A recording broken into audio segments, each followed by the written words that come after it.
നമ്മുടെ പച്ചമുളക് ചെടിയിലൊക്കെ നല്ല രീതിയിൽ തന്നെ മുളക് കായ്ക്കുവാനായിട്ട് ഞാൻ ചെയ്ത് കൊടുക്കുന്ന നല്ലൊരു അടിപൊളി ടിപ്പാണ് കേട്ടോ ഇവിടെ കാണിക്കുന്നത്. മറ്റൊന്നുമല്ല, നമ്മുടെ കിച്ചണിലുള്ള ഉള്ളിയുടെ തോല്, അതുപോലെ പഴത്തിൻ്റെ തോല്, എല്ലാ ഫ്രൂട്ട്സിൻ്റെയും പച്ചക്കറിയുടെയും വേസ്റ്റൊക്കെ ഇതുപോലെ ചെടിയുടെ ചുവട്ടിൽ നിന്ന് നമ്മൾ കളകളൊക്കെ ഉണ്ടെങ്കിൽ അതൊക്കെ ഒന്ന് പറിച്ച് മാറ്റിയതിന് ശേഷം മണ്ണൊക്കെ ഇതുപോലെ അരികിൽ നിന്നൊക്കെ കൂട്ടിക്കൊടുക്കുക. എന്നിട്ട് നമ്മൾ ഇതിൻ്റെ മുരട്ടിലോട്ടൊന്നും കൊടുന്ന് ഈ വേസ്റ്റ് ഇട്ട് കൊടുക്കരുത്. ഇതുപോലെ മണ്ണൊക്കെ നല്ലപോലെ ഇളക്കി കൂട്ടി കൊടുത്തതിന് ശേഷം കുറച്ച് ദൂരെയായിട്ട് ഇതുപോലെ വേസ്റ്റൊക്കെ ഇട്ട് കൊടുക്കുക. ഇങ്ങനെ ഇട്ട് കൊടുത്തതിന് ശേഷം നമ്മൾ എന്താ ചെയ്യേണ്ടതെന്ന് വെച്ചാൽ ഇതുപോലെ നമ്മുടെ പൊട്ടി മിക്സ് ഈ വേസ്റ്റൊക്കെ മൂടുന്ന രീതിയിൽ ഇട്ട് കൊടുക്കണം. എന്നാൽ അതവിടെ കിടന്ന് നല്ലൊരു കമ്പോസ്റ്റായി നമ്മുടെ ചെടികൾക്ക് നല്ലൊരു വളമായി മാറുകയും ചെയ്യും.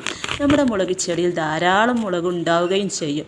ഞാൻ എപ്പോഴും ചെയ്ത് കൊടുക്കുന്നൊരു ടിപ്പാണ്. അപ്പോൾ ഇതൊന്നും പറമ്പിലോട്ടൊന്നും വലിച്ചെറിയേണ്ട.